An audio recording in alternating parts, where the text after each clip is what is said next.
Okay, last class में हमने perfect square banana completing the square method सीखा था।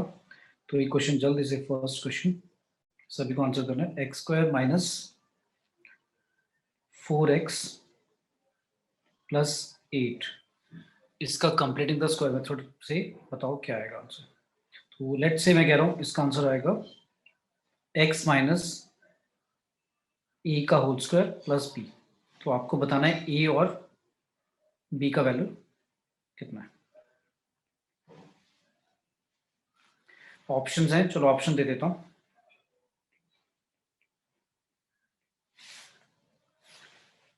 ए की वैल्यू है -2 एंड बी की वैल्यू है 1। ए की वैल्यू है -2, बी की वैल्यू है 3, ए की वैल्यू है 2 और बी की वैल्यू है 4, या फिर ए की वैल्यू है 2 या नन ऑफ दीज। लास्ट ले लेते हैं, नन ऑफ दीज। पोल करना है सभी को एंड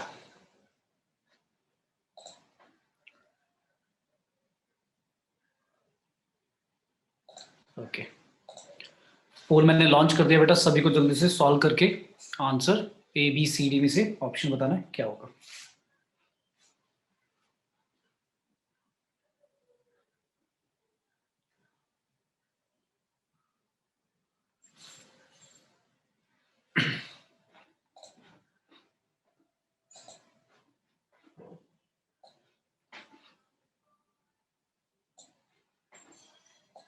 एंड कल भी वही लास्ट क्लास जब हुई थी हमारी कल, तो कुछ बच्चे बिल्कुल लास्ट टाइम लाइक कुछ 15-20 मिनट जब होते हैं बेटा लीव कर जाते हो आप। लीव नहीं करना है जब तक बेटा क्लास एंड नहीं हो, ठीक है।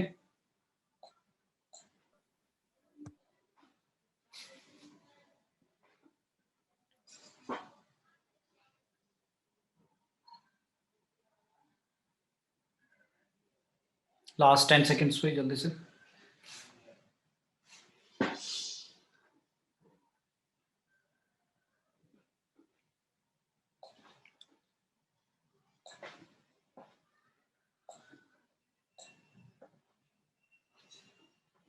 आधे ही बच्चों ने आंसर करा है भाई अभी तक। चलो लास्ट 30 सेकेंड्स और जल्दी से, कल ही कराया गया था ये।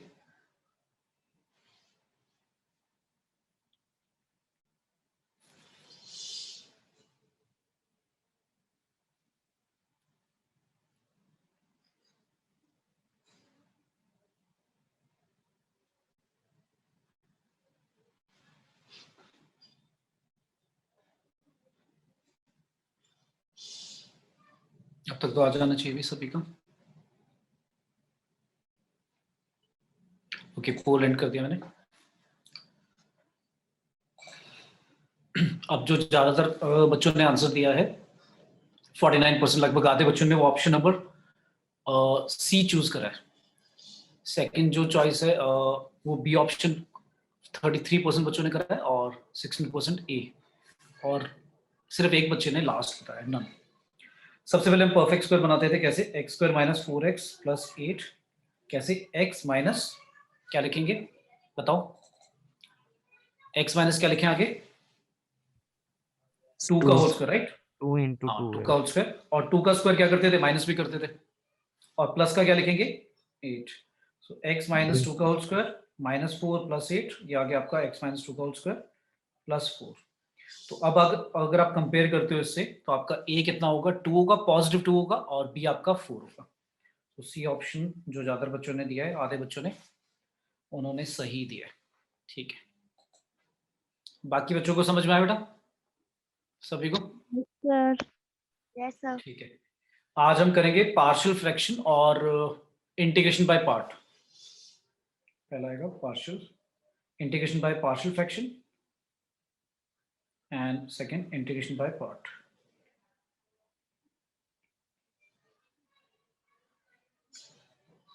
सो पहला करते हैं पार्शियल फ्रैक्शन। तो लेट्स से सबसे पहले कोई भी अगर फंक्शन लिखा है एफ एक्स अपॉन जी एक्स, इसको बोलते हैं रैशनल फंक्शन, जिसमें जी एक्स जो है डिनोमिनेटर वाला जो फंक्शन है वो जीरो नहीं होना चाहिए, अदरवाइज नॉट डिफाइंड हो जाएगा। तो इसको बोलते हैं रैशनल फंक्शन बोल देते हैं। अच्छा, सबसे पहले आपको इंश्योर करना है कि जो भी आपका रैशनल फंक्शन होगा उसको आपको इस फॉर्म में चेंज करना है कि डिग्री जो होगी, डिग्री ऑफ पी एक्स वो क्या होनी चाहिए, लेस देन होनी चाहिए किससे, डिग्री ऑफ जी एक्स। मतलब न्यूमरेटर का जो डिग्री होगा वो क्या होना चाहिए, और न्यूमरेटर का डिग्री डिनोमिनेटर वाले डिग्री से क्या होना चाहिए, छोटा होना चाहिए। अगर नहीं है तो पहले आप क्या करोगे, लॉन्ग डिवीजन मेथड से क्या करोगे, प्रॉपरली डिवाइड करोगे। जैसे मैंने दिया x cube plus x plus one whole divide by x square plus one. तो आपने नोटिस करा कि न्यूमरेटर में जो डिग्री है वो डिनोमिनेटर से क्या ज्यादा है। तो आप क्या करोगे, पहले लॉन्ग डिवीजन मेथड से जैसे हम करते थे छोटी क्लासेस में, एक्स स्क्वायर क्या लिखा है, x cube plus x square वाली टर्म नहीं है तो उसकी जगह मैं लिख दूंगा 0x² plus x plus one. अब डिवाइड करेंगे तो क्या आएगा, एक्स क्यूब आएगा एक्स टाइम्स एक्स स्क्वायर को करके, प्लस एक्स आएगा तो एक्स यहां लिख दिया हमने, और माइनस करते थे, फिर ये कैंसिल आउट हो गया, ये भी कैंसिल आउट हो गया, क्या बचा, सिर्फ वन बचा, ये आपका रिमाइंडर हो गया। तो जो ये लिखा हुआ है इसको हम क्या लिख देंगे अब, that will be equal to quotient plus remainder और डिवाइड बाय डिवाइजर जो कि है एक्स स्क्वायर प्लस वन। इस फॉर्म में लिख लेंगे पहले। अब यहां पर हम कह सकते हैं कि इसमें ये जो फॉर्म है 1/x² + 1, ये हमारा पी एक्स अपॉन या एफ एक्स अपॉन, या मैंने एफ लिखना था, पी लिख दिया मैंने, एफ एक्स अपॉन जी एक्स की फॉर्म में आ गया, जिसमें न्यूमरेटर की जो डिग्री है वो 0 है और डिनोमिनेटर की डिग्री 2 है। तो ये हमारा rational function proper rational function में चेंज हो गया। प्रॉपर मतलब जैसे प्रॉपर फ्रैक्शन होता था न्यूमरेटर में, जो नंबर होता है वो क्या होना चाहिए, डिनोमिनेटर से कम होना चाहिए था, तो उसको बोलते थे हम प्रॉपर फ्रैक्शन। और इम्प्रॉपर में क्या होता था, जब आपका न्यूमरेटर जो होता था वो डिनोमिनेटर से बड़ा होता था। ठीक है, तो हमें पहले क्या करना है, इंश्योर करना है कि जो न्यूमरेटर की डिग्री है वो डिनोमिनेटर से कम ही होनी चाहिए। अगर इक्वल है तो भी डिवाइड करोगे। ठीक है, तो ये फर्स्ट चीज हो गई। अब उसके बाद आता है कि उसको फिर इंटीग्रेट कैसे करना है। उससे पहले हमें क्या करना पड़ेगा, उस रैशनल फंक्शन को, जो प्रॉपर रैशनल फंक्शन आएगा उसे हम क्या करना पड़ेगा, दो पार्शियल फ्रैक्शन में चेंज करना पड़ेगा, दो या दो से ज्यादा। तो इस मेथड का नाम पार्शियल फ्रैक्शन क्यों पड़ा है, देखो, क्योंकि अगर मान लो एक ऐसा टाइप दिया हुआ है हमें, फर्स्ट टाइप लेट्स से लिखा हुआ है P x plus Q whole divide by x minus A x minus B, और यहां पर इसका इंटीग्रेशन करना है हमें, जिसमें हमें दिया हुआ है कि ए और बी इक्वल नहीं है। तो इसको हम क्या करेंगे, इस तरह से ब्रेक कर देंगे, कैसे, A upon x minus A plus B upon x minus B. अभी ये जो कैपिटल ए और कैपिटल बी मैंने लिखा है ये अननोन है, मतलब अभी पता नहीं है हमें कितना है, इनका वैल्यू हमें इवेलुएट करना है। तो अगर मुझे लेफ्ट साइड पे जो लिखा है P x plus Q upon x minus A x minus B, उसका मैं डायरेक्टली इंटीग्रेट नहीं कर सकता। लेकिन अगर मैं उसको पार्शियल फ्रैक्शन, ये दो पार्शियल फ्रैक्शन में हमने ब्रेक कर दिया, capital A upon x minus A plus capital B upon x minus B. अब इन दोनों का अगर मुझे इंटीग्रेशन करना पड़े और ए कैपिटल ए और कैपिटल बी की अगर मैं वैल्यू निकाल लूं, तो मैं डायरेक्टली क्या कर सकता हूं, इनका इंटीग्रेशन कर पाऊंगा। अब वो कैपिटल ए और कैपिटल बी की वैल्यू क्या होगी, इक्वालिटी मेंटेन करने के लिए वो हमें निकालना पड़ेगा। ठीक है, नेक्स्ट टाइप है सेकेंड टाइप, कुछ ऐसे लिखा है, अभी मैं लाइक एग्जांपल्स भी लूंगा। तो पहले मैं टाइप्स बता रहा हूँ, पी एक्स प्लस क्यू लिखा है लेट से, और डिवाइड में लिखा है इस बार एक्स माइनस ई का होल स्क्वायर लिखा है। मतलब पिछले वाले क्वेश्चन में, पिछले वाले टाइप में क्या था, डिनोमिनेटर में दो अलग अलग फैक्टर्स थे, यहाँ पर क्या है, सेम फैक्टर का स्क्वायर है। तो फिर कैसे ब्रेक करेंगे, फिर इसको ऐसे लेट करेंगे, ए के नीचे मानेंगे एक्स माइनस ए और बी के नीचे लेंगे एक्स माइनस ए का होल स्क्वायर। क्यूब होता तो एक और आ जाता, सी अपॉन एक्स माइनस ए का होल क्यूब। फिर इसी से थर्ड टाइप होगा कुछ ऐसे, ऊपर मान लो दिया हुआ है क्वाड्रिक, ऊपर क्वाड्रिक दिया हुआ है expression P x square plus Q x plus R, और डिनोमिनेटर में लेट से तीन फैक्टर्स दिए हैं अलग अलग, x minus A x minus B और एक्स माइनस सी। तो फिर इसको ऐसे ब्रेक करेंगे, ए के नीचे एक्स माइनस ए, बी के नीचे एक्स माइनस बी और सी के नीचे एक्स माइनस सी, और कैपिटल ए बी सी की हम वैल्यू निकालेंगे। फिर एक ऐसा भी टाइप हो सकता है कि ऊपर क्वाड्रिक लिखा हो, ऊपर क्वाड्रिक और नीचे क्या हो, एक फैक्टर का तो होल स्क्वायर हो और दूसरा फैक्टर सिंगल पावर वाला हो। फिर क्या करेंगे, ए के नीचे एक्स माइनस ए, बी के नीचे एक्स माइनस ए का होल स्क्वायर और सी के नीचे लिखेंगे एक्स माइनस बी। और एक और टाइप ले लेते हैं, लेट से लिखा होगा ऊपर क्वाड्रिक है लेट से, और डिवाइड में लेट से एक्स माइनस ए और एक्स स्क्वायर प्लस सी एक्स प्लस डी, ऐसा दे दिया। अच्छा, यहां पर जो मैंने लिखा है ये एक्स स्क्वायर प्लस सी एक्स प्लस डी, ये लेट से फर्दर फैक्टराइज नहीं हो सकता, कांट बी फर्दर फैक्टराइज, इसको आप और फर्दर फैक्टराइज नहीं कर सकते मिडल टर्म स्प्लिटिंग वगैरह करके। तो फिर कैसे एज्यूम करेंगे, ऐसे एज्यूम करेंगे, ए के नीचे इस बार आएगा x माइनस ए प्लस, अब जो b लिखते थे हम, b की जगह इस बार आएगा बी एक्स प्लस सी। अच्छा यहां पर जो मैंने c लिखा है इसको c की जगह कुछ और लिख लो, नहीं तो कंफ्यूजन हो जाएगी, सेम सेम हो जाएगा। इसकी जगह हम मान लेते हैं क्या माने, b मान लेते हैं, B X plus C, small C, ये स्मॉल सी है, स्मॉल बी, और राइट साइड पे जो मैं लिख रहा हूँ capital B X plus capital C whole divide by ये वाला factor X square plus B X plus C. मतलब अगर आपका डिनोमिनेटर जो है वो क्वाड्रेटिक वाला फैक्टर है जिसको आप फर्दर फैक्टराइज नहीं कर सकते, तो ऊपर वाली जो टर्म हम लेंगे वो लीनियर होगी, लीनियर एक्सप्रेशन होगा। अदरवाइज बाकी सब जगह पे ए और B, capital A capital B और कैपिटल सी क्या है, कांस्टेंट है। ठीक है, तो ये हमारी फॉर्म होगी। अब सॉल्व कैसे करेंगे कैपिटल ए कैपिटल बी और कैपिटल सी की वैल्यू, तो वो निकालने के लिए हमें क्या करना है, लेट्स से क्वेश्चन लेते हैं। लेट्स से हमें दिया हुआ है, क्वेश्चन में दे दिया let's say 3x minus 2 divide by x plus 1 का होल स्क्वायर, और लेट्स से दिया हुआ है x प्लस 3, और इसका इंटीग्रेशन करना है। तो हमने नोटिस करा सबसे पहले ये जो रैशनल फंक्शन की फॉर्म में लिखा हुआ है, क्या ये प्रॉपर रैशनल फंक्शन है? तो मैंने पूछा फर्स्ट, क्या 3x minus 2 upon x plus 1 का whole square upon x plus 3, क्या ये रैशनल फंक्शन है प्रॉपर? कौन बताएगा यस और नो? No sir. क्यों नहीं है प्रॉपर बेटा? न्यूमरेटर में डिग्री कितनी है, 1 है, और डिनोमिनेटर में डिग्री कितनी आएगी, 3 आएगी, तो ये प्रॉपर ही तो हुआ, क्योंकि न्यूमरेटर में अगर कम है डिनोमिनेटर से डिग्री तो वो प्रॉपर ही होगा। ठीक है, यस यस। तो ये हमारा प्रॉपर ही है। मतलब यहाँ पर मैंने बोला था न्यूमरेटर की जो डिग्री होनी चाहिए वो डिनोमिनेटर से कम ही होनी चाहिए, तो कम ही है ऑलरेडी, हमें कुछ नहीं करना। अब इसको फिर एज्यूम करेंगे कैसे, हम लेट करेंगे 3x minus 2 divide by x plus 1 का होल स्क्वायर और x प्लस 3 को, इसको पार्शियल फ्रैक्शंस में ब्रेक करेंगे। कैसे? कैपिटल ए के नीचे क्या मानेंगे, x plus 1 first factor, b के नीचे क्या लेंगे, x प्लस 2 का होल स्क्वायर, और c के नीचे लेंगे x प्लस 3, ये ले लिया। तो हम क्या कर रहे हैं, जो क्वेश्चन गिवन है उसको पार्शियल फ्रैक्शंस में ब्रेक कर रहे हैं, जिससे कि हम उसका इंटीग्रेशन लिख पाए। तो अब ये कैपिटल ए कैपिटल बी और कैपिटल सी कुछ कांस्टेंट्स हैं, लेकिन इनकी वैल्यू इवैल्यूएट करनी पड़ेगी। वो कैसे करेंगे, अगर मैं राइट साइड पे पूरा एलसीएम लेता हूं, तो x प्लस 1 का होल स्क्वायर, अच्छा x प्लस 1 तो एक ही है फैक्टर, तो सिंगल एक ही बार आएगा होल स्क्वायर होके, और साथ में x प्लस 3। न्यूमरेटर में क्या आएगा, a के साथ एक x प्लस 1 आएगा और एक x प्लस 3 आएगा। b के साथ क्या आएगा, b के साथ क्या मल्टीप्लाई होगा, x प्लस 3 ओनली, है ना, और c के साथ x प्लस प्लस 1 का होल स्क्वायर। X plus. अच्छा दोनों साइड अगर मैं कंपेयर करूंगा तो मैंने नोटिस करा डिनोमिनेटर तो कट कैंसिल आउट हो जाएंगे, तो इसका मतलब ये हो गया कि 3x minus 2 is equal to है क्या, a times x plus 1 x plus 3, b times x plus 3 और c टाइम्स x प्लस 1 का होल स्क्वायर। ये ठीक है? अब ये दोनों इक्वल है। अब ये दोनों अगर इक्वल है तो या तो आप कोएफिशिएंट कंपेयर करके वैल्यू निकाल लो a b c की। कोएफिशिएंट कंपेयर करने का मतलब क्या है, अगर मैंने किसी को बोला कि अगर 3x माइनस 2 इक्वल टू है ax plus B X square plus C, ऐसा बोल दिया, तो आप क्या कहोगे कि जो x का कोएफिशिएंट यहाँ पर 3 है वो किसके इक्वल होगा, डेफिनेटली a के इक्वल होगा। b जो होगा वो किसके इक्वल होगा, 0 के इक्वल होगा, क्योंकि x स्क्वायर वाली तो लेफ्ट साइड पे कोई टर्म ही नहीं है, और जो कांस्टेंट टर्म है c वो किसके इक्वल होगी, -2, राइट? ये ठीक है? तो ये क्या किया हमने, कोएफिशिएंट कंपेयर करे ऑन द बोथ साइड्स और कैपिटल ए बी सी की वैल्यू निकाल दी।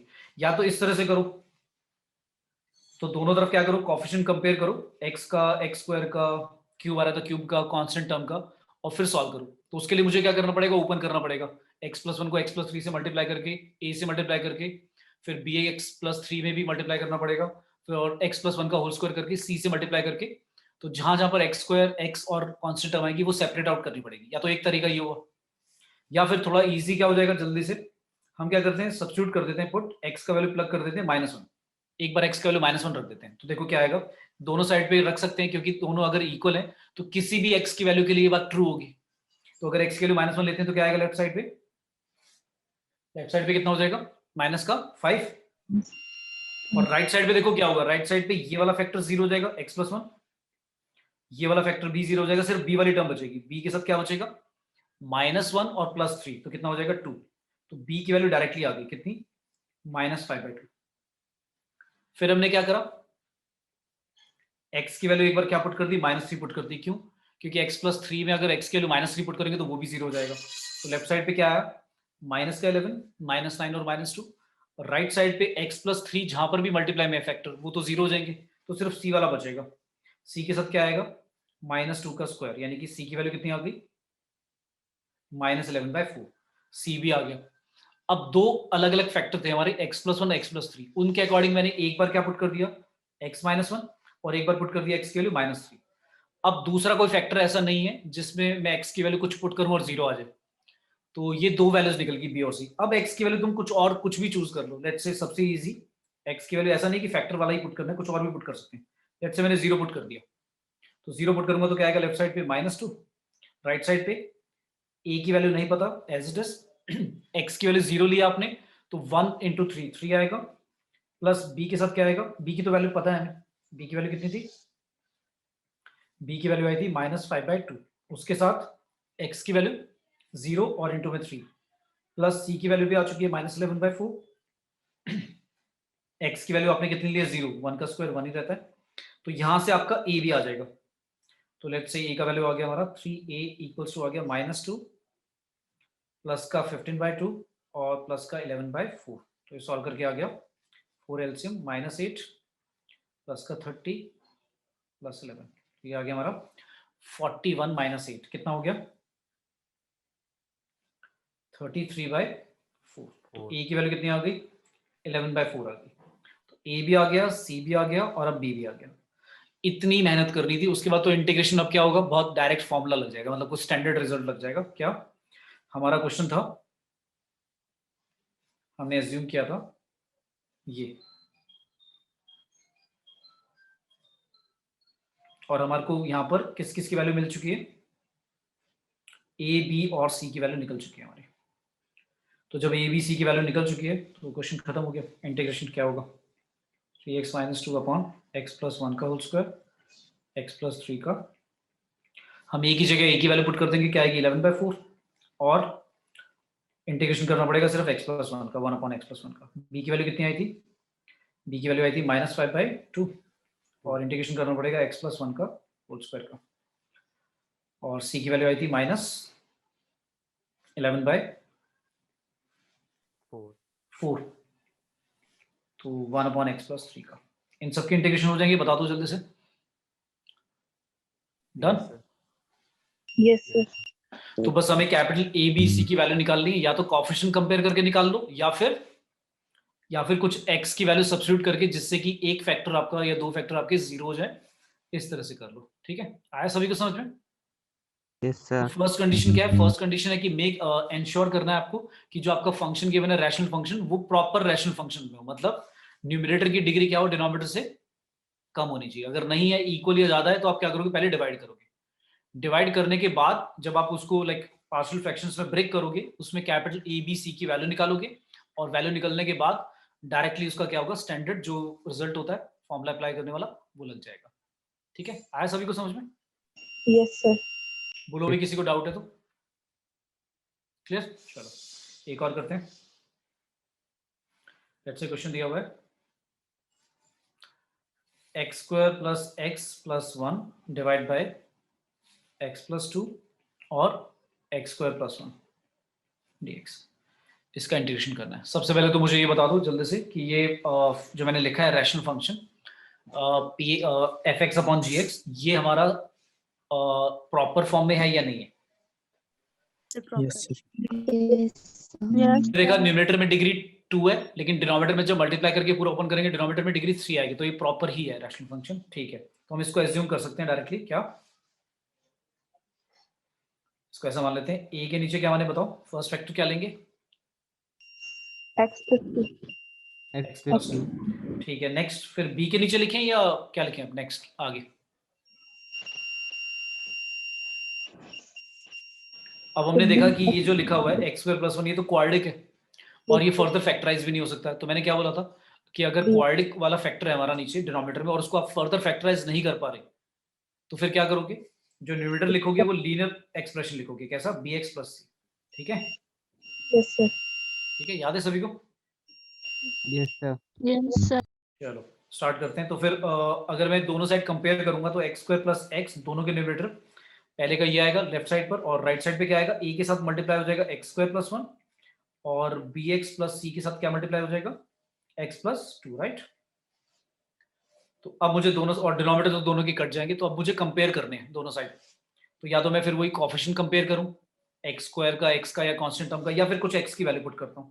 तो मैं एक्स की वैल्यू ले लेता हूं, क्या पुट करूं बताओ? एक फैक्टर तो जीरो हो जाएगा, क्या पुट करना चाहिए एक्स की वैल्यू? So 1. -2 पुट कर दें। Yes, भाई sir. इस वजह से, क्योंकि x प्लस 2 लिखा हुआ है साथ में, तो जब हम x के लिए -2 पुट करेंगे तो ये वाला 0 हो जाएगा, राइट, है ना। तो क्या आएगा लेफ्ट साइड पे, क्या आएगा, -2 का स्क्वायर 4, 4 - 2 2, 2 + 1 3, लेफ्ट साइड पे आएगा 3, राइट साइड पे a के साथ -2 का स्क्वायर 4, 4 + 1 5, तो a की वैल्यू आ गई हमारी 3/5। और आगे वाला पार्ट मैंने इसलिए लिखा क्योंकि अगर x + 2 मल्टीप्लाई में हो रहा है bx + 3c के साथ, तो वो तो 0 हो जाएगा। अब क्या पुट करें x की वैल्यू? 0 पुट कर दें, 0 पुट कर लो, 1 पुट कर लो, -1 पुट कर लो, ये तुम्हारी मर्जी है।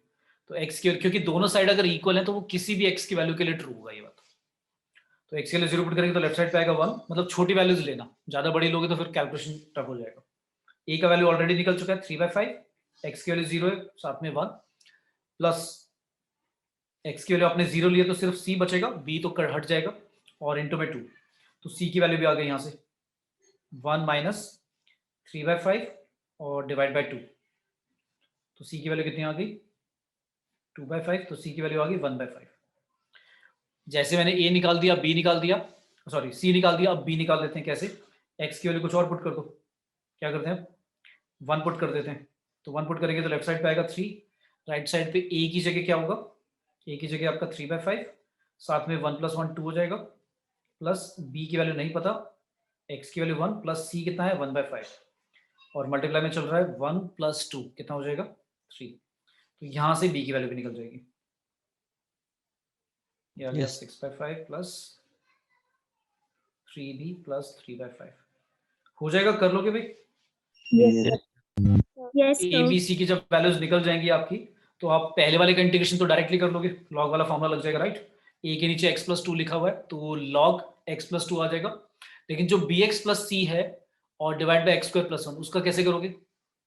जैसे मैं निकाल ही देता हूँ, b की वैल्यू आ गई हमारी, लेट्स से 3b = आ गया, ये हो गया 9, 3 - 9/5, ये आ गया हमारा 15, 6/5, तो b की वैल्यू आ रही है हमारी लेट्स से 2/5। तो हमारा क्वेश्चन जो था वो चेंज हो गया किसमें, a की वैल्यू आई है हमारी कितनी 3/5, और इंटीग्रेशन करना है 1/x + 2 का, ये तो हो जाएगा। फिर b की वैल्यू कितनी आई है, b की वैल्यू आई है 2/5, x प्लस c की वैल्यू आई है 1/5 होल डिवाइड में x² + 1, इसका भी इंटीग्रेशन करना है। तो पहले वाले का तो हो जाएगा बहुत इजीली, 3/5 log x + 2, ये तो हो गया। अब नेक्स्ट वाले का कैसे करोगे बताओ, क्या करें? सबसे पहले दोनों में दिख रहा है 2/5 और 1/5 में भाई क्या कॉमन है, 1/5 बाहर ही लिख दो, प्लस का क्या बचेगा 2x + 1 whole divide bye x² + 1। अब क्या करें, 2x + 1 डिवाइड बाय x² + 1 का इंटीग्रेशन कैसे करेंगे? x² + 1 t x² + 1 को t मान सकते हैं, चलो ठीक है मान लो, वो तो इसलिए मान रहे हो क्योंकि 2x दिख रहा है वो कट जाएगा, लेकिन साथ में 1 भी तो लिखा है, 1 तो नहीं कटेगा। तो एक काम करते हैं ना, x वाली टर्म को सेपरेट कर लो इस तरह से, और +1 के साथ अलग कर दो, क्योंकि +1 के साथ जब सेपरेट करोगे तो ये वाला तो ध्यान है tan इनवर्स x का फॉर्मूला बन जाएगा, ये तो है ना। Yes, sir. और जो फर्स्ट वाला आपने लिखा है 2x/x² + 1, उसमें आप अगर t मानोगे तो x कट जाएगा ऊपर वाला, तो 1/t की फॉर्म में आ जाएगा, राइट, और 1/t का log t होता है। ठीक है, आया समझ में? मतलब बेसिकली पार्शियल फ्रैक्शन में ब्रेक करने के बाद जो capital A B C constants की वैल्यू निकालने के बाद इंटीग्रेशन बहुत सिंपल होता है, मतलब कुछ उसमें ज्यादा इतना टाइम नहीं लगेगा फिर। ठीक है बेटा, क्लियर है सभी को? Yes, sir. और जो कैपिटल ए बी सी की वैल्यू है वो निकालने के लिए आप या तो कोएफिशिएंट कंपेयर कर लो बोथ साइड्स, उससे भी आ जाएगा, उसमें इक्वेशन बनेगी आपकी, और या फिर कुछ वैल्यूज पुट कर लो एक्स की इस तरह से। ठीक है, चलो एक जल्दी से लास्ट क्वेश्चन 1/ इस टाइप का। तो लेट्स से हमें दिया हुआ x की पावर n + 1, इसको इंटीग्रेट करना है। क्या करें बताओ भी, इसमें क्या करें इंटीग्रेशन करने के लिए?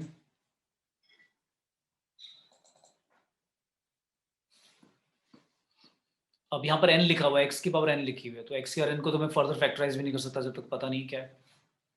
क्यूब होता या कुछ और होता तब तो मैं सोचता कैसे फैक्टराइज करना है, बट इसको तो फर्दर फैक्टराइज भी नहीं कर सकते, फिर क्या करें? अब सबसे पहले हमारे दिमाग में आता है, अब ऐसा नहीं कि जब पार्शियल फ्रैक्शन का कर रहे हैं क्वेश्चन तो वही बनेगा, कुछ और भी सोच सकते हैं। तो मैंने देखा ये कॉम्प्लेक्स टर्म लिखी हुई है x की पावर n+1, तो मैंने क्या करा, इसी को क्या मान लिया भाई, t मान लिया, क्योंकि समझ में नहीं आ रहा क्या करना है। ठीक है, तो फिर क्या करेंगे, n x की power n-1 dx equal to dt।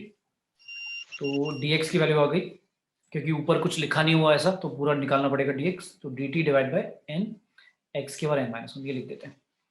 तो 1/x एज इट इज, और x की पावर n+1 की जगह t लिख दिया, और dx की जगह लिख दिया dt divide by n times x की पावर n-1। अच्छा, थोड़ा सा सॉल्व करा तो क्या आ गया, dt 1/n को बाहर निकाल दो, x की पावर 1 और x की पावर n-1 ये तो मल्टीप्लाई होकर कितना बन जाएगा, x की पावर n बन जाएगा और इंटू में t, है ना, ये आ गया। पर अभी भी x की पावर n लिखा हुआ है तो x तो हटाना पड़ेगा, तो x की पावर n की वैल्यू हम यहाँ से ऊपर से निकाल सकते हैं, कितनी आएगी x की n की वैल्यू, t-1। तो अब ये क्वेश्चन अब समझ में आ गया होगा आपको, t-1 इंटू में t, ये क्या बन गया, दो पार्शियल फ्रैक्शन में ब्रेक कर सकते हैं ना इसे, 1/t-1 और a/t-1 और plus b/t, right? Yes, sir.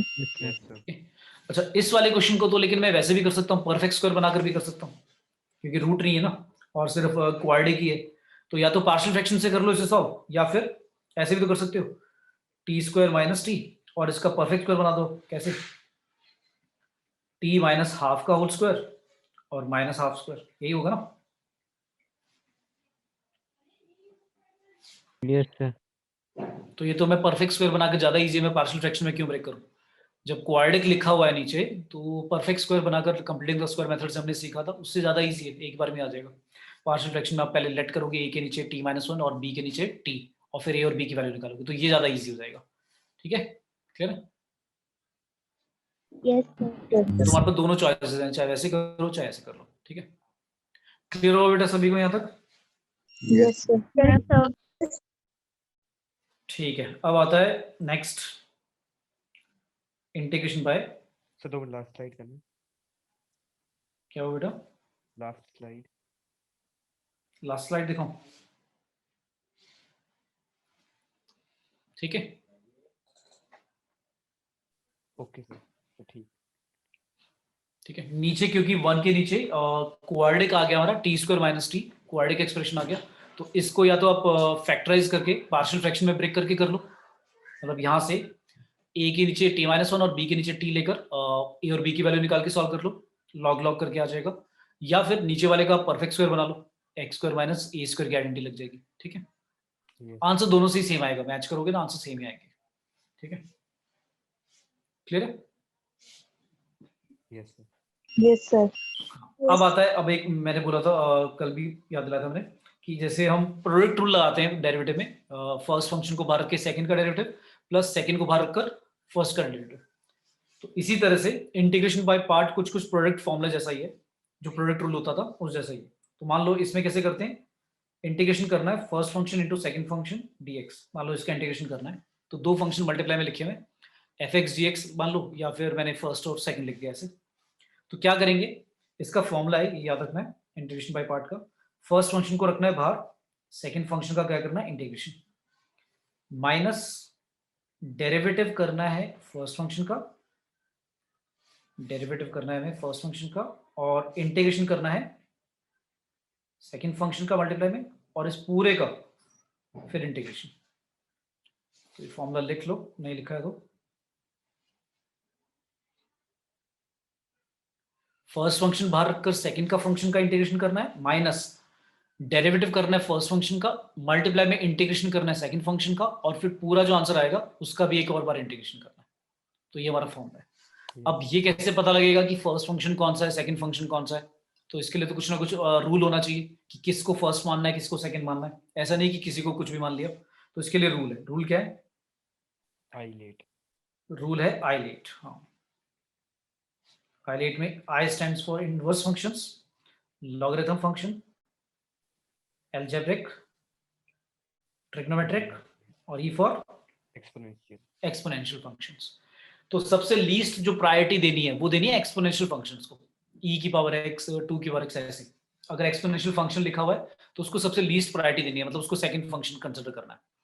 बाकी जो प्रेफरेंस ऑर्डर है वो है इनवर्स फंक्शन को सबसे ज्यादा प्रायोरिटी देनी है, फिर लॉग को, फिर अलजेब्रिक को, फिर ट्रिग्नोमेट्रिक को और लास्ट में एक्सपोनेंशियल.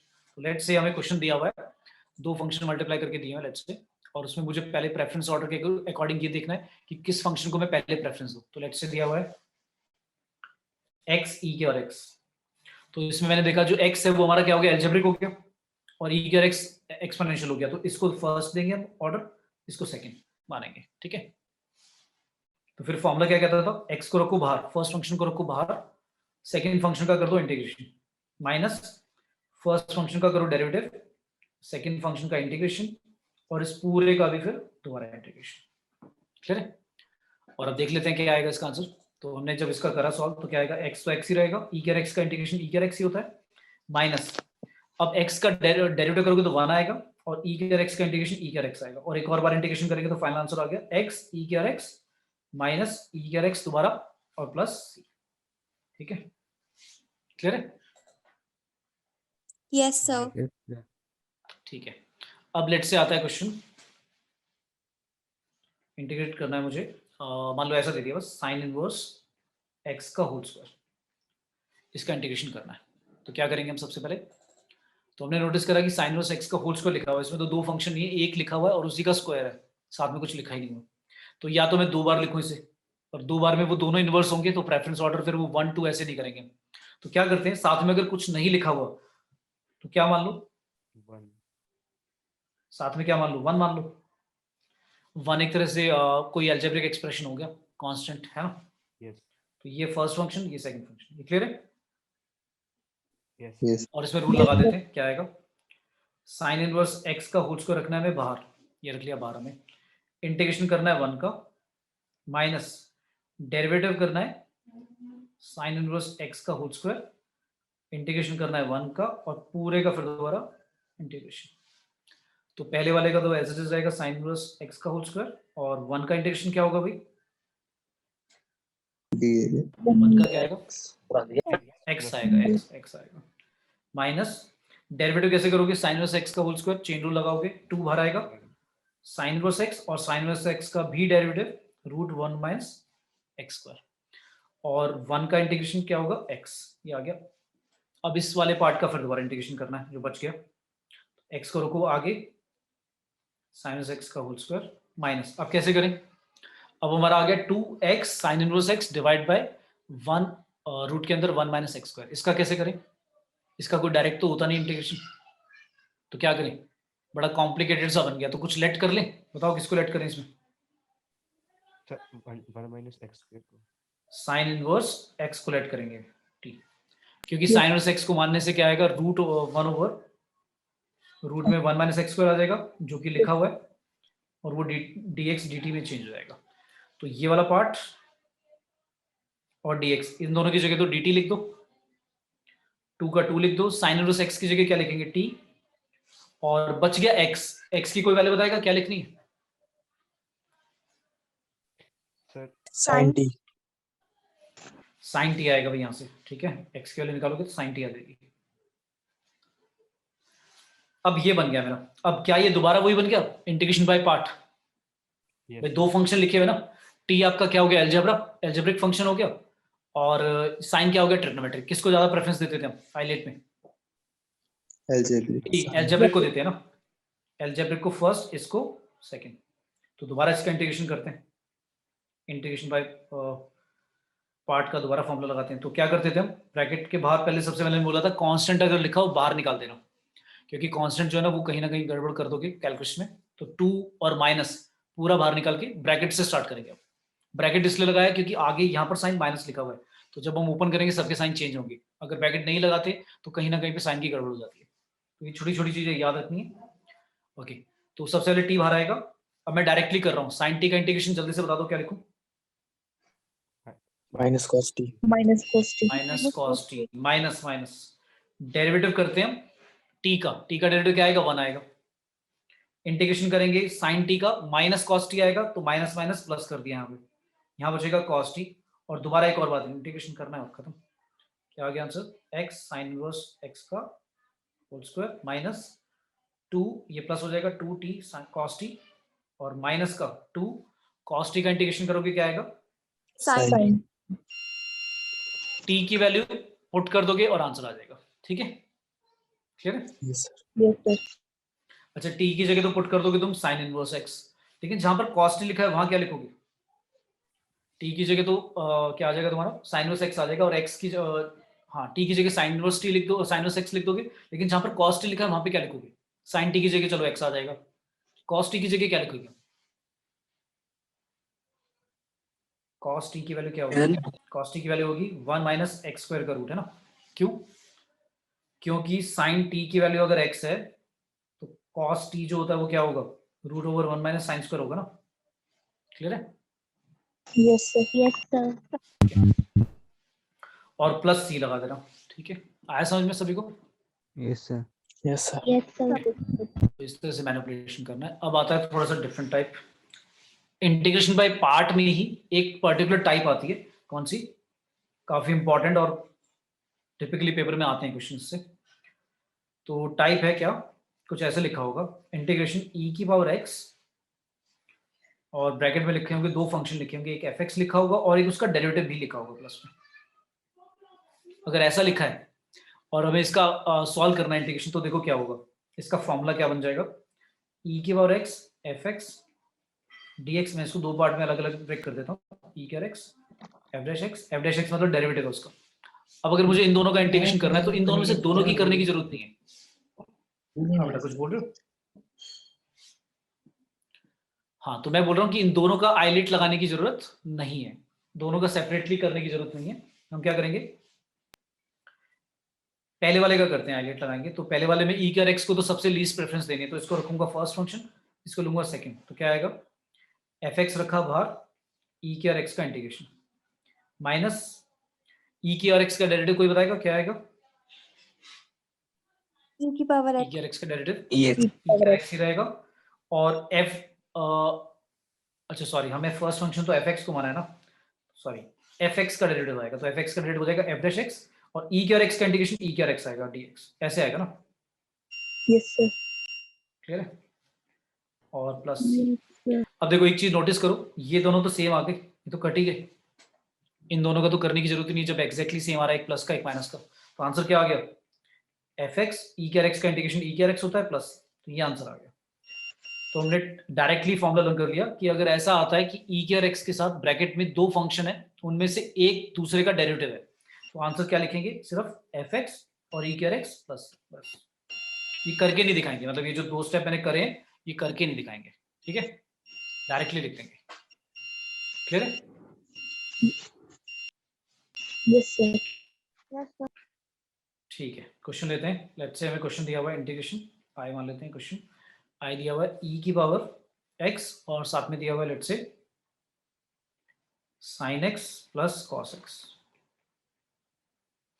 तो क्या आएगा?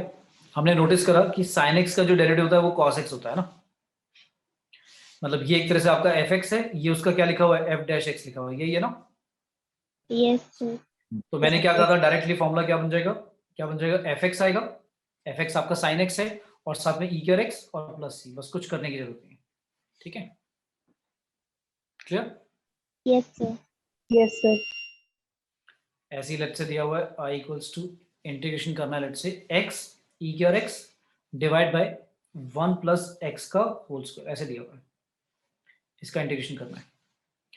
तो इसका इंटीग्रेशन करने से पहले मैंने देखा कि सबसे पहले ई के एक्स के साथ दो फंक्शन होने चाहिए, और यहाँ पर तो दो फंक्शन नहीं है, वो तो एक सिंगल रैशनल फंक्शन की फॉर्म में लिखा हुआ है x upon 1 plus x square, x का होल स्क्वायर। तो मुझे क्या करना पड़ेगा? उसको दो पार्ट में डिवाइड करना पड़ेगा। कैसे करेंगे? एक्स लिखा हुआ है और नीचे लिखा हुआ है 1 प्लस एक्स का होल स्क्वायर। अब ध्यान से देखना, इस वाले पार्ट को मुझे दो फंक्शन में ब्रेक करना है और ऐसे करना है कि एक दूसरे का डेरिवेटिव हो। तो उसके लिए ट्रिक क्या है? ट्रिक ये है कि जो नीचे डिनोमिनेटर में लिखा हुआ है वो जबरदस्ती ऊपर लिख दो, यानी ई के एक्स ऊपर लिख दो 1 प्लस एक्स लिख दो, सिर्फ एक्स लिखा हुआ था ना ऊपर न्यूमरेटर में, तो 1 प्लस एक्स लिख दो, मतलब सेम फैक्टर जो है वो न्यूमरेटर में इंट्रोड्यूस करा दो। अगर डिनोमिनेटर में लिखा है 2 प्लस एक्स तो ऊपर 2 प्लस एक्स लिख देना पहले, बिना सोचे समझे। 3 प्लस एक्स लिखा तो 3 प्लस एक्स लिख देना। लिखने के बाद अब इक्वलिटी मेंटेन कराओ। 1 प्लस एक्स लिखा लेकिन ऊपर तो सिर्फ एक्स था तो -1 करना पड़ेगा, तो फिर ऐसे कर दो, इसके नीचे अलग अलग अलग लिख दो ये, और इसके नीचे अलग लिख दो। ऐसा करने से अब देखो क्या हुआ, इक्वलिटी तो मेंटेन हो गई, एक फैक्टर कैंसिल आउट हो गया, तो क्या बचेगा, ई के एक्स के साथ बचेगा 1 प्लस 1/1 प्लस एक्स माइनस का 1/1 प्लस एक्स का होल स्क्वायर। अब देखकर बताओ जल्दी से, क्या एक दूसरे के डेरिवेटिव हैं? Yes. कोई किसी का डेरिवेटिव दिख रहा है? फर्स्ट वाला फंक्शन अगर एफ एक्स मान लेते हैं तो क्या उसका डेरिवेटिव यही आएगा माइनस का? ये आएगा ना, क्योंकि 1/x का क्या होता है -1/x² होता है। यहाँ पर x की जगह 1 प्लस एक्स लिखा है, लेकिन स्टिल चेन रूल लगाएंगे तो यही आएगा, है ना? Yes, है? sir. Yes. Yes, sir. तो इसका फिर मैंने आंसर क्या बोला था, वो लिखने की एक्सपेंड करने की जरूरत नहीं, क्योंकि इंटीग्रेशन में ना क्वेश्चन जब हम पूरा एक्सपेंड करते हैं लिखते हैं बहुत लेंथी हो जाता है, तो आपको शॉर्ट उसमें लिखना है। तो आपको पता है कि इसका ये टाइप बन गया ई के और एक्स ब्रैकेट में F x plus F dash x. तो फिर हम सिर्फ क्या लिखते थे, एफ एक्स लिखते थे, यानी कि 1/1 प्लस एक्स लिखते थे, और साथ में ई के और एक्स और प्लस सी। डन, क्लियर है? Yes, sir. Yes, sir. चलो नेक्स्ट है, लेट्स से कुछ ऐसे दिया हुआ है, ई के और एक्स एक और लिखते हैं सब, x-3 डिवाइड में लिखा हुआ है x-1 का होल क्यूब। जो होल क्यूब लिखा हुआ है सिर्फ वो डिनोमिनेटर में लिखा हुआ है, डिनोमिनेटर वाले फैक्टर का लिखा हुआ है। तो मैंने क्या कहा था, डिनोमिनेटर वाला जो फैक्टर होता है वो ऊपर इंट्रोड्यूस कराना ही है किसी तरह से। तो मैं क्या लिखूंगा, ई के और एक्स, x-3 की जगह x-1 लिख दूंगा, और जो बचा हुआ -2 है वो अलग से लिख दूंगा, और दोनों के नीचे ऐसे सेपरेट कर देते हैं फैक्टर्स, x-3 का होल क्यूब और यहाँ पर भी x-1 का होल क्यूब। सबसे पहले यहाँ पर एक पावर कट जाएगी तो स्क्वायर बचेगा, तो क्या बचा, ई के और एक्स के साथ बचा 1/x-1 का होल स्क्वायर, और -2 के साथ बचा x-1 की होल क्यूब। क्या देखकर बोल सकते हैं कि एक दूसरे का डेरिवेटिव है, पहले वाला फंक्शन का डेरिवेटिव सेकंड वाला आएगा, दिख रहा है? Yes, sir. मतलब रफ में आप निकाल, जैसे इसमें तो लाइक एकदम ही विजुलाइज हो रहा है, दिख रहा है कि हाँ आएगा डेरिवेटिव, लेकिन अगर नहीं लग रहा आपको तो आप रफ में एक डेरिवेटिव निकाल कर देख लो। तो ये आपका एक तरह से एफ एक्स का काम कर रहा है, और ये आपका एफ डैश एक्स। अच्छा, ये एग्जैक्टली मैच करना चाहिए, मतलब अगर 2 टाइम्स 1/5 टाइम्स कुछ एक्स्ट्रा भी आ गया तो फिर लाइक फॉर्मूला ये जो हम लगा रहे हैं टाइप, वो वर्क नहीं करेगी। मतलब जानच में उन्होंने दिया ही ऐसा होगा कि बनेगा, ठीक है ना?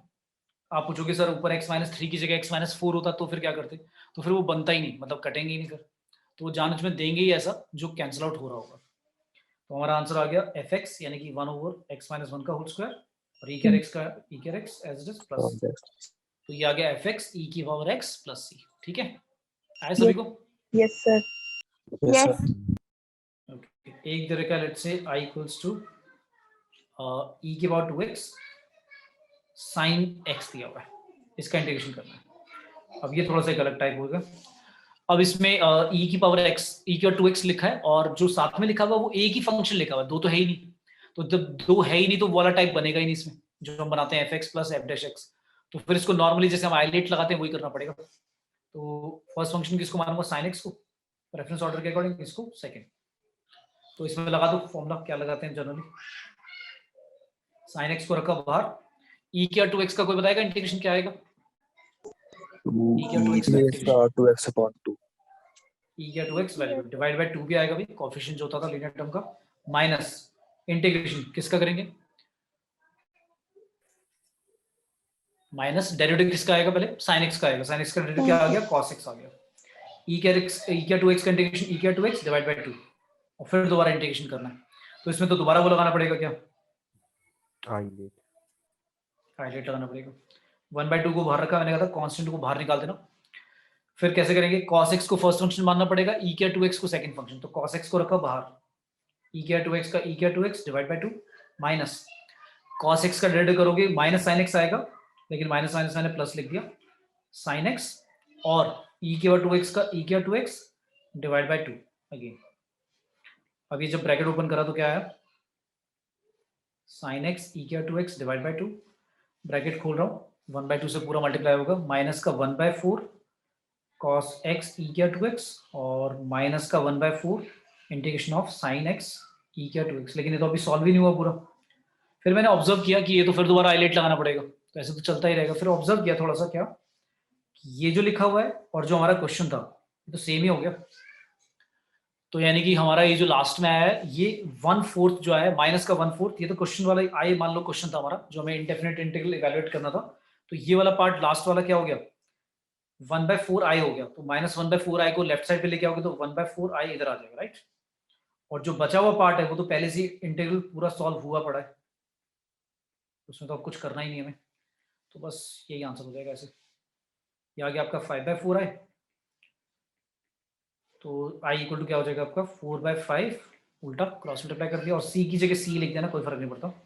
मतलब पहले कोई और c था, c1 था, अब ये c बन गया, एक नया कांस्टेंट बन गया। ठीक है, क्लियर हो सभी को? Yes sir. सर तो कई बार ऐसा होगा कि आपको 2 बार क्या लगाना पड़ेगा, आईलेट लगाना पड़ेगा, मतलब 2 बार लगाना पड़ेगा वो। ठीक है, क्लियर हुआ सभी को? Yes, ठीक है, sir. तो अब कुछ करते हैं, मिक्स टाइप क्वेश्चंस करते हैं, लाइक पेपर में जैसे अगर आएंगे तो कैसे पूछे जाएंगे, लेट्स से। तो अब आपको सारे टाइप जो अभी तक हमने करे, मेन सारे जो करें उनमें से मैं अगर लाइक रिकॉल करूं कौन कौन से करे हमने। एक तो सबसे पहले सब्स्टिट्यूशन किया हमने, फिर हमने क्या करा, ट्रिग्नोमेट्रिक की आइडेंटिटीज को लगाकर मैनिपुलेट करके सॉल्व किया। फिर उसके बाद हमने क्या किया, कंप्लीटिंग द स्क्वायर मेथड से किया। ऊपर लीनियर टर्म थी, नीचे क्वाड्रिक था, तो तब कैसे करते हैं, डेरिवेटिव लिखकर। न्यूमरेटर में भी आ सकता था सेम, जो 3 फॉर्मूले थे, √x² - a², √x + a², x² + a² और √a² - x² के। फिर उसके बाद हमने 2 टाइप और ये वाले करे आज, क्या क्या थे, एक तो करा हमने इंटीग्रेशन बाय पार्ट और दूसरा पार्शियल फ्रैक्शन, कि पार्शियल फ्रैक्शन से सेपरेट करके पार्शियल फ्रैक्शंस में लिखना और फिर कैपिटल ABC की वैल्यू निकालकर इवैल्यूएट करना। ठीक है, तो ये मेन टाइप हमारे हो गए। अब कुछ मिक्स टाइप ऑफ क्वेश्चंस करते हैं कि पेपर में अगर आएंगे तो कैसा पूछा जाएगा। अब आपको वो सारे के सारे माइंड में रखने हैं जितने भी टाइप हमने करे, एंड यू हैव टू जज कि हाँ भाई क्या तरीका लगाएं सॉल्व करने के लिए। तो लेट्स से क्वेश्चन आ गया, log of log x plus let's say 1/log x का होल स्क्वायर, इस पूरे का इंटीग्रेशन करना है। चलो, कोई बताएगा सबसे पहले क्या लेट करें, क्या करें, स्टार्ट कैसे करें? कोई टाइप डायरेक्टली तो दिख नहीं रहा है, मतलब कई बार तो क्या होगा आपको डायरेक्टली पता लग जाएगा कि यहाँ तो ये वाला टाइप बन रहा है, पर यहाँ तो देखकर पता लग रहा है कि कोई डायरेक्ट आइडेंटिटी या डायरेक्ट टाइप कोई ऐसा नहीं बन रहा है, तो फिर क्या करें बताओ? सर थोड़ा सिंपलीफाई करना पड़ेगा। सिंपलीफाई क्या करें बताओ? सिंपलीफाई भी मुझे समझ में नहीं आ रहा, क्या करूं मैं? अच्छा, log x का जो होल स्क्वायर लिखा हुआ है वो तो होल का स्क्वायर है, तो उसका आगे 2 भी नहीं लिख सकते, ऐसे मत लिख देना। ठीक है, फिर क्या करें?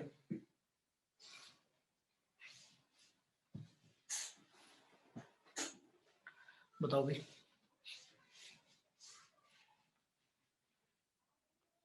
डायरेक्टली कुछ नहीं बन रहा तो फिर लेट ही करते हैं, कुछ सब्स्टिट्यूशन लगाते हैं। तो किसको लेट करें, क्या समझ में आ रहा है, क्या लेट करना चाहिए?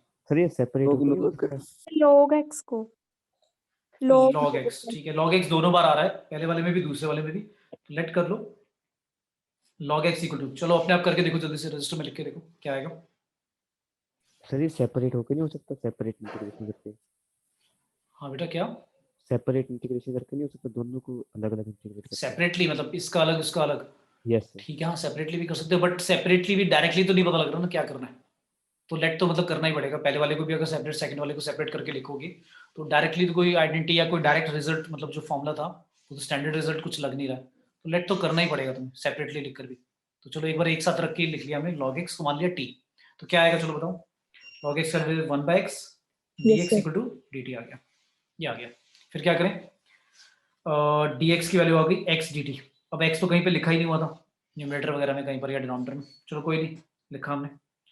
तो फिर क्या आ गया, log x की जगह t प्लस 1/t का स्क्वायर, और dx की जगह क्या लिखेंगे, x dt। अब x को हमें रिमूव करना है, तो x की वैल्यू कोई बताएगा क्या होगी? 1. अगर x की वैल्यू सर- निकालेंगे तो क्या आएगी? dx/dt। बताओ तो, x की वैल्यू क्या आएगी? T by log. t/log, ये भाई कहाँ से सीख लिया, Log ये inverse कहाँ से T. सीख लिया भाई? हाँ हाँ, क्या होगा बताओ बताओ? x इक्वल टू क्या होगा? तो dx by dt dt by चलो dx चलो by एक dt एक एक पोल कराते हैं, अच्छा क्वेश्चन बन गया है, पोल करा देते हैं भाई। किसी ने बोला कि log x आपने माना है t, तो x की वैल्यू क्या होगी ये पूछा गया। तो पहला ऑप्शन है, पोल लॉन्च कर देता हूं मैं।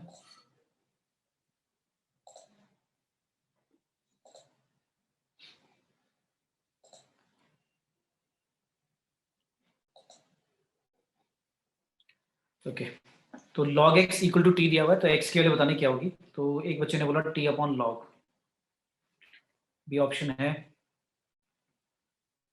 log inverse t, C option है e की पावर t, और डी ऑप्शन है नन। तो सी। पोल में जल्दी से सभी को पता लगना चाहिए, ढंग से बैठे हो आप अटेंटिव होकर, सभी का जल्दी से आंसर आना चाहिए।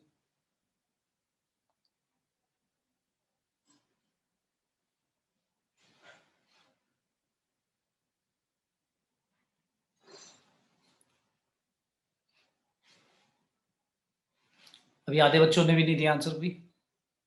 कुछ कैलकुलेट तो करना ही नहीं आता या नहीं आता, नेगेटिव मार्किंग है नहीं, सभी को बोलना है जल्दी से। आधे बच्चों ने आंसर दिया अभी तक।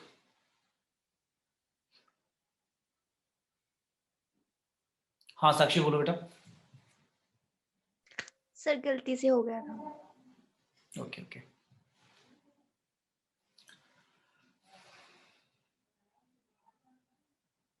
बहुत ही इंटरेस्टिंग बात पता लग रही है मुझे कि बच्चों को क्या लग रहा है आंसर। चलो ये भी पता लगा कि आधे बच्चे तो कुछ और ही सोच रहे हैं इसमें। टाई चल रहा है सेकंड और थर्ड ऑप्शन में भाई, और फर्स्ट और फोर्थ में भी टाई चल रहा है 6-6%। दो बच्चों ने फर्स्ट दिया, दो बच्चों ने डी दिया। आंसर तो दो भाई, सारे रुक के गए, आंसर तो दो।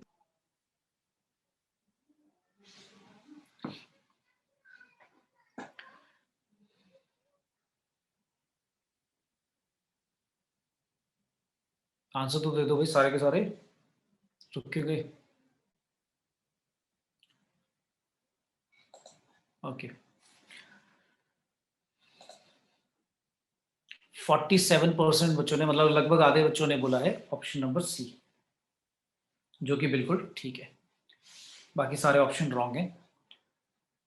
ठीक है, थोड़ा सा मैं आपको डेरिवेटिव क्या कहते हैं, लॉग फंक्शन और क्या कहते हैं एक्सपोनेंशियल फंक्शन जो मैं कल बोल रहा था, थोड़ा सा कनेक्शन बता दूंगा। मेरे को लग रहा है काफी बच्चों को ये लॉग वगैरह पता ही नहीं है, एक्सपोनेंशियल फंक्शन दोनों में क्या रिलेशन है। ठीक है, एक ही वाला क्वेश्चन कर लेते हैं, फिर थोड़ा सा रिलेशन बताता हूँ मैं। ठीक है, सी ऑप्शन ठीक होगा बेटा। जब भी लॉग हटाते हैं तो राइट साइड पे जो भी लिखा है वो ई की पावर में चला जाता है। ठीक है, बाय डिफॉल्ट जब आप log x लिखते हो, जैसे log x लिखा इक्वल टू टी, उसका मतलब आप ये कह रहे हो कि log ई बेस में x इक्वल टू टी है। तो जब आप log हटाते हो तो क्या करते हो, जो भी बेस में लिखा होता है उसकी पावर में लिख देते हो यहाँ पे। तो अगर मान लो ऐसा लिखा होता log 10 base x is equal to T, तो फिर x की वैल्यू e की पावर t नहीं होती, फिर होती 10 की पावर t। ठीक है, क्लियर है? Yes sir. ठीक है, अभी थोड़ा सा लॉग है ना, मैं एक्सप्लेन भी कर दूंगा लॉग और एक्सपोनेंशियल, क्योंकि मैथ्स में ना कहीं पर भी तुम्हें ये चीजें लाइक कनेक्शन बनाना आना चाहिए दोनों में। ठीक है ना, क्योंकि अगर एक क्लैरिटी नहीं होगी तो गड़बड़ करके आओगे बहुत सारे क्वेश्चन। ओके, तो हमने ये चेंज कर दिया। अब मैं x की वैल्यू निकालना चाह रहा था, तो मेरी x की वैल्यू क्या होगी, e की पावर t होगी। तो मैं यहाँ पर x की वैल्यू रख रहा हूँ e की पावर t, तो मेरा क्वेश्चन बन गया log t प्लस 1/t का स्क्वायर और e की पावर t dt। अच्छा, देखने में ऐसा नहीं लग रहा है e की पावर x और साथ में ब्रैकेट में fx plus f dash x लिखा हुआ है ना, ऐसा लग रहा है ना? जब भी वो भी ऊपर करा था मैं, तो कुछ कुछ टाइप समझ में आ रहा है कि कौन सा बन रहा है। पर मैंने ऑब्जर्व किया कि log t का अगर मैं डेरिवेटिव करता हूँ, log t को अगर मैं fx मानता हूँ या ft मानता हूँ, तो उसका डेरिवेटिव जो है 1/t² नहीं आएगा, उसका डेरिवेटिव तो क्या आएगा 1/t आएगा। फिर 1/t का भी अगर डेरिवेटिव करूंगा तो आएगा -1/t², है ना? तो इसको कितनी बार लगाना पड़ेगा, मैं इसमें जो मैं बोल रहा था ओपन करने की जरूरत नहीं है, डायरेक्टली फॉर्मूला लिख दिया करो। यहाँ पर क्या करना पड़ेगा, आइडेंट लगाना पड़ेगा, मतलब एक पार्ट में। तो इसको थोड़ा सा सिंप्लीफाई करना पड़ेगा। कैसे, मतलब ये तो पता लग गया मुझे log t का डेरिवेटिव जब मैं करूंगा तो क्या आएगा log t का डेरिवेटिव आएगा मेरा 1/t, और फिर 1/t का भी करूंगा दोबारा तो आएगा -1/t²। तो मैं क्या करूंगा, e के और t के साथ log t को अलग कर लेता हूं, 1/t² के साथ भी e के और t को अलग कर लेते हैं। अब किस में लगाऊं बताओ Violet, integration by part first वाले में लगाऊं या सेकंड में? दोनों में नहीं लगाना, एक तो कट ही जाएगा। किस में लगाएं, फर्स्ट वाले सेकंड वाले में? बताओ भी किस में लगाएं? फर्स्ट वाले में। फर्स्ट वाले में लगाएंगे ना बेटा, क्योंकि log t का डेरिवेटिव आएगा 1/t, और फिर उसमें भी एक और बार लगाएंगे तो 1/t का होगा 1/t²। तो सेकंड वाले को तो छेड़ना ही नहीं, कुछ नहीं करना। तो इसको मान लिया फर्स्ट, इसको मान लिया सेकंड फंक्शन। तो क्या आएगा डायरेक्टली बताते जाओ। log t मैंने लिखा बाहर, क्या लिखूं अब? e के और t का, e के और t आएगा इंटीग्रेशन माइनस, बताओ, माइनस log t का मैं क्या करूंगा, डेरिवेटिव करूंगा। तो log t का डेरिवेटिव क्या आएगा? 1/t। 1/t e के और t का e के और t dt प्लस 1/t का स्क्वायर e के और t dt, ये वाला ऐसे लिख दिया। इसमें भी दोबारा लगा दिया, फर्स्ट सेकंड फंक्शन। क्या आएगा? 1/t²। अच्छा, माइनस जो है बाहर जो है लिखा हुआ माइनस, उसको मत भूल जाना, क्योंकि साइन गड़बड़ हो जाएगा। नहीं तो माइनस है तो फिर ब्रैकेट में लिखो हमेशा, ठीक है। हाँ, तो 1/t को रखेंगे बाहर, e के t का e के t माइनस डेरिवेटिव करेंगे 1/t का, क्या आएगा 1/t बताओ भी। -t अगेन अगेन क्या आएगा? -1/t²। 1/t²।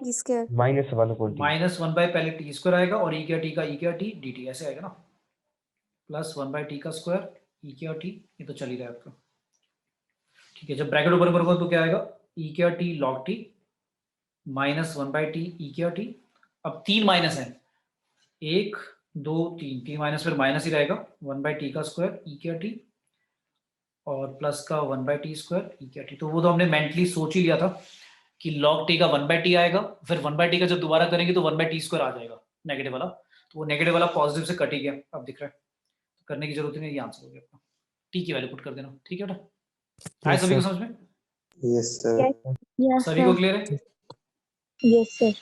Yes sir. अब मैं कुछ बता रहा था कि लॉग और एक्सपोनेंशियल फंक्शन में दोनों में कनेक्शन, क्या कनेक्शन है? दोनों एक दूसरे के क्या होते हैं, पहली बात इनवर्स होते हैं। क्या होते हैं? इनवर्स। अब जब मैं इनवर्स बोल रहा हूं इसका मतलब क्या है, ध्यान से देखना। सबसे पहले इनवर्स फंक्शन के लिए आपने पढ़ा होगा, जो फंक्शंस होते हैं, कोई फंक्शन अगर इन्वर्टेबल है तो उसका मतलब क्या है, और इनवर्स फंक्शन होता क्या है। तो सबसे पहले कंडीशन है कि अगर कोई फंक्शन इन्वर्टेबल है तो वो 1 1 भी होना चाहिए और ऑन टू भी होना चाहिए, याद है? यस 1 1 भी सर। होना चाहिए और ऑन टू Yes. भी होना चाहिए, मतलब बाइजेक्शन होना चाहिए, ठीक है। मैं अभी ज्यादा डिटेल में नहीं जाऊंगा कि मैं 1 1 एक्सप्लेन करने बैठूं, फिर वो लाइक क्लास खत्म हो जाएगी। तो जिन बच्चों को पता है आई होप समझ में आ रहा होगा, जिनको नहीं पता बेटा क्लियर करो अपने फंक्शंस क्या होते हैं, 1 1 क्या होते हैं, ऑन टू क्या होता है। तो मैं एक बेसिक सा पहले एक एग्जांपल देके बताता हूँ। मान लो मैं कहता हूँ किसी एक दुकान का, किसी शॉप का रेवेन्यू फंक्शन जो है वो है 2000x। x क्या है? उसके number of product, number of जो आइटम वो सोल्ड करता है, नंबर ऑफ आइटम्स।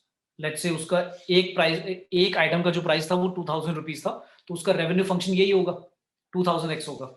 फिर मैंने कहा रेवेन्यू फंक्शन एक तरह से मैंने y मान लिया, और x आपका इनपुट था, मतलब x जो था वो इंडिपेंडेंट वेरिएबल था, y डिपेंडेंट था। अब क्या करा, उल्टा कर दिया। मतलब मैं ये जानना चाह रहा हूं कि मेरा रेवेन्यू तो दिया हुआ है मुझे कि कितना रेवेन्यू हुआ, बट मुझे नंबर ऑफ आइटम्स निकालने जो मैंने सोल्ड किए। तो मैं क्या करूंगा, x की वैल्यू निकाल दूंगा y के टर्म्स में, कितनी आ गई, ये आ गई ना। तो ये आपका क्या था, जो पहले लिखा हुआ था, देखो y इक्वल टू जो लिखा हुआ था 2000x, ये आपका फंक्शन था, ये आपका ओरिजिनल फंक्शन था। और जो आपने ये लिखा है x इक्वल टू y की टर्म्स में, ये आपका इनवर्स फंक्शन है। क्या है ये? Inverse function.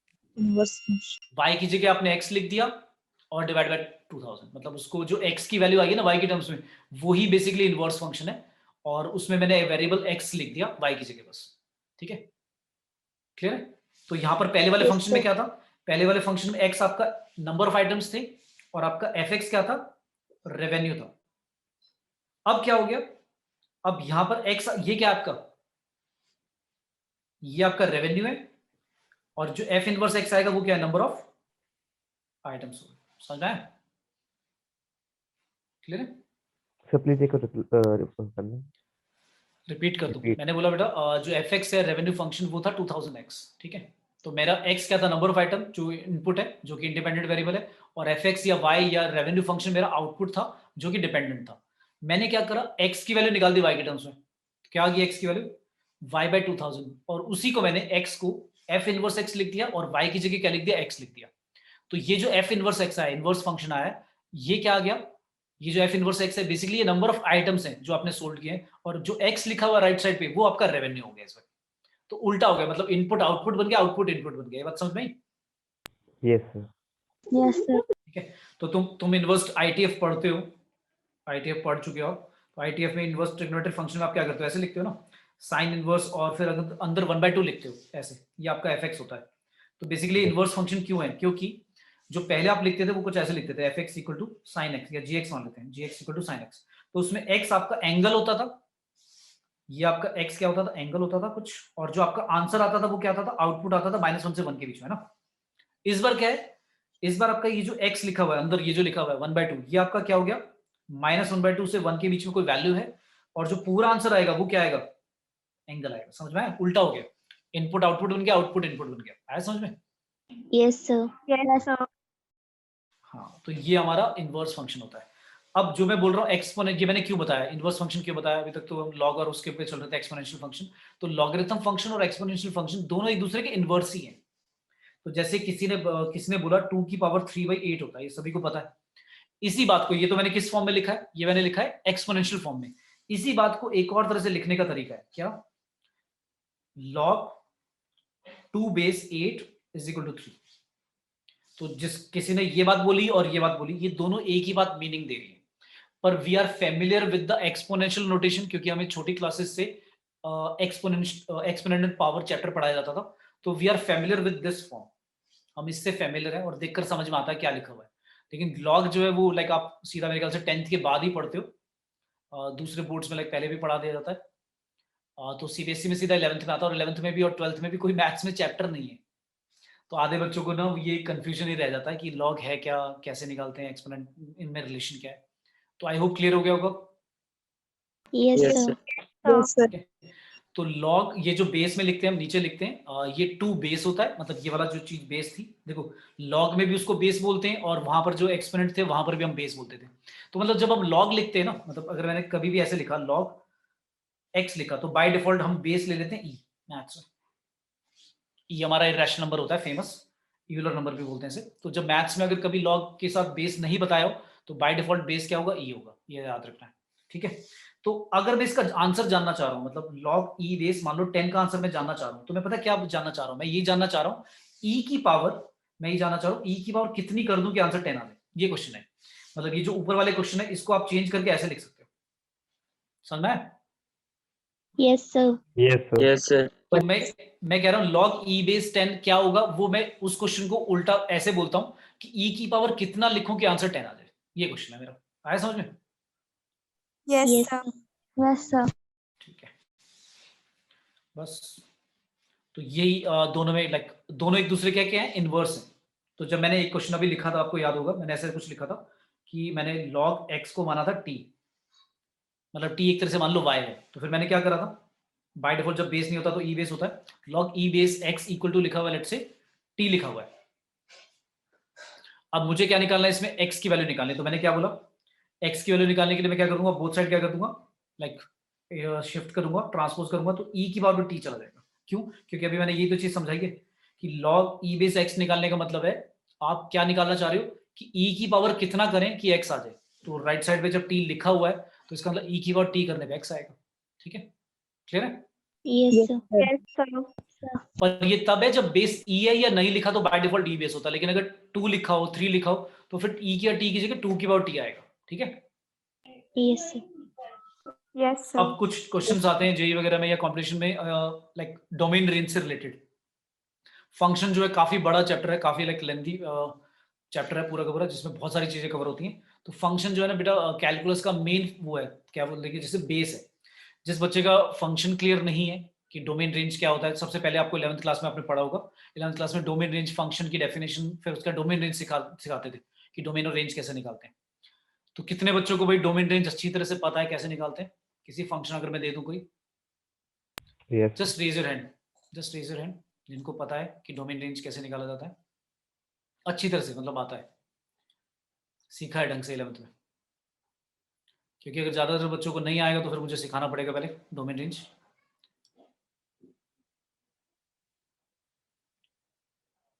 कि आधे बच्चों ने भी हाथ नहीं उठाया अभी तक। चलो ठीक है, हैंड डाउन कर लो, कोई बात नहीं, ठीक है, कर लेंगे कुछ, लाइक थोड़ा सा, लाइक बहुत ज़्यादा टाइम तो नहीं है हमारे पास, तो थोड़ा बहुत एक आइडिया दूंगा मैं आपको कि डोमेन रेंज कैसे निकालते हैं। ठीक है, छोड़ो, ओके। अच्छा, अब कुछ रेस्ट्रिक्शन है, ये भी याद रखने कि जब हम y इक्वल टू या कोई भी फंक्शन log x लिखते हैं, let's say log a base x, मैंने ये बताया नहीं अभी कि ये क्या है।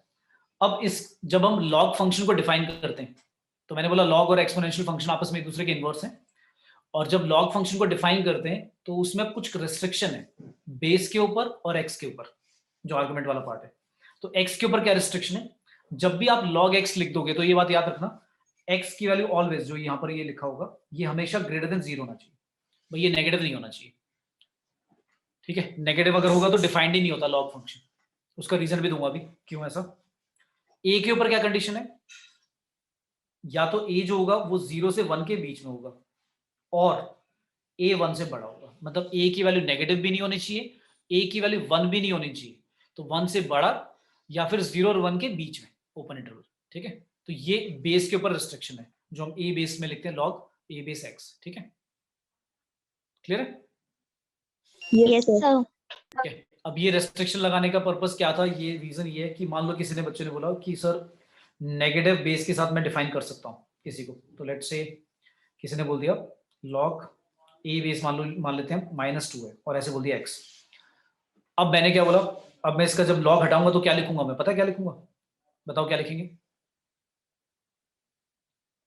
लेट्स से x की वैल्यू भी डिसाइड कर देते हैं, x की वैल्यू ले ली 4 ले ली। अब मुझे ये सॉल्व करना है कि y equal to log -2 base के साथ 4 की वैल्यू सॉल्व करो, तो इसको मैं एक्सपोनेंट फॉर्म में चेंज कर देता हूं तुम्हें दिखाने के लिए। तो मैं क्या लिखूंगा बताओ, -2 की पावर कितना लिखूंगा, y इक्वल टू 4 ऐसे होगा ना। ठीक है, -2 की पावर y इक्वल टू 4। अब सोच के बताओ यहां से कोई सॉल्यूशन आएगा, इसका तो नो सॉल्यूशन है, नो So, y सॉल्यूशन, का निकलेगा ही तो- नहीं, निकलेगा ही नहीं बेटा। अगर y की वैल्यू चाहे मैं कुछ भी ले लूं, कभी आंसर 4 आएगा ही नहीं। अच्छा आ जाएगा, सॉरी, तो आ जाएगा ना, हाँ सॉरी आ जाएगा। Yes, sir. -2 का स्क्वायर करोगे तो हाँ, -2 की वैल्यू, हाँ 2 ले लोगे तो 4 आ जाएगा। ठीक है, सॉरी, ये तो आ गया। अब लेट्स से यहाँ पर हमने y की वैल्यू, एक और लेते हैं एग्जांपल, लेट्स से ले लिया -2 और या 1 ले लेते हैं। मतलब देखो नेगेटिव वाले में प्रॉब्लम क्या होगी, जो मैं बोला है कि a की वैल्यू 0 से बड़ी होनी चाहिए, तो -2 के साथ लेट्स से मैंने ले लिया यहाँ पर क्या लें, मैंने ऐसे बोल दिया,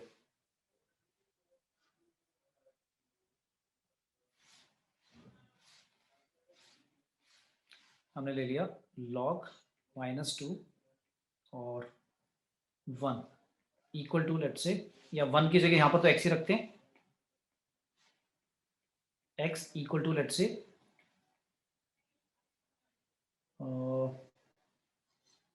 y। तो अब क्या आएगा यहाँ पर, अगर हम सॉल्व करेंगे तो -2 की और y इक्वल टू x आएगा, राइट, यही आएगा ना। Yes, ठीक है, sir. sir. Yes, sir. अच्छा अब मुझे सोच के बताओ, अगर मैं y की वैल्यू नेगेटिव लेता हूँ, y की वैल्यू नेगेटिव लेता हूँ, तो आंसर कभी भी y की वैल्यू नेगेटिव भी हो सकती है, 0 भी हो सकती है, कुछ भी हो सकती है, राइट, है ना। तो चलो मैं काफी सारे एग्जांपल नहीं देता, एक एग्जांपल एक और ले लेता हूँ, ये वाला नहीं लेते, मतलब इसमें कुछ केसेस हैं कि कब कैसा लेना है, तो इसलिए रेस्ट्रिक्शन लगी हमारी। तो जैसे मैं जो एग्जांपल दे रहा हूँ, मैं एक एग्जांपल सोच नहीं पा रहा हूँ कि क्या दूं तुम्हें, एक एग्जांपल लेट्स से मैं ले लेता हूँ, मैंने बोला था कि बेस 1 भी नहीं लेना, तो 1 क्यों नहीं लेना, उसका रीजन हो गया, जैसे मान लो मैंने लिया log 1 बेस, लेट्स से ले लिया x इक्वल टू y, तो आप क्या कहोगे, 1 की power y is equal to x, है ना, ऐसे ही बोलोगे ना। अच्छा 1 की पावर, अगर 1 की पावर चाहे मैं कुछ भी करूं तो आंसर क्या आएगा, 1 ही आएगा। तो यानी कि x की वैल्यू अगर मैं 4 लिखूंगा तो कभी ये ट्रू होगा, नहीं होगा ना, ये तो हर वैल्यू के लिए नहीं आएगा।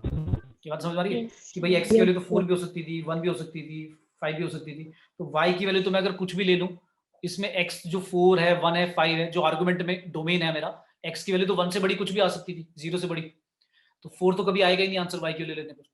तो ये जो रेस्ट्रिक्शन लगाई गई है इस तरह से लगाई गई है कि हर बार फंक्शन फिर डिफाइंड हो, ठीक है, समझ में आया?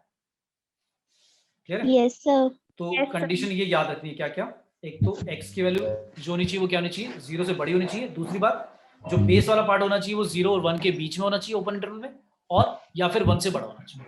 क्लियर है? Yes, sir. Yes, sir. Next class में थोड़ा सा याद दिलाना मुझे, मैं रिमाइंड करा देना, मैं आपको ग्राफ भी अगर थोड़ा सा इंटरप्रेट करा दूंगा कि भी ग्राफ कैसे बनाते हैं एक्सपोनेंशियल फंक्शन का और लॉग फंक्शन का, ठीक है? थोड़े से जो बेसिक फॉर्मूले लॉगरिथम के वो भी कनेक्ट कर दूंगा, क्योंकि कहीं ना कहीं यूज हो जाएगा, क्योंकि मैथ्स में ना एक क्वेश्चन में आपको पता है कि वो सारी चीजें पूछ लेगा तुम्हारे से, लिमिट का फंडा भी पूछ लेगा, फंक्शंस भी लगा देगा, ट्रिग्नोमेट्री भी, इंटीग्रेशन भी। तो सारी चीजें जब कनेक्ट करोगे आप तभी आंसर निकल पाएंगे, ठीक है? क्लियर? Yes, sir. Yes. चलो थैंक यू बेटा। Thank you. Thank you, sir. Thank you, sir. Thank you, sir. Thank you.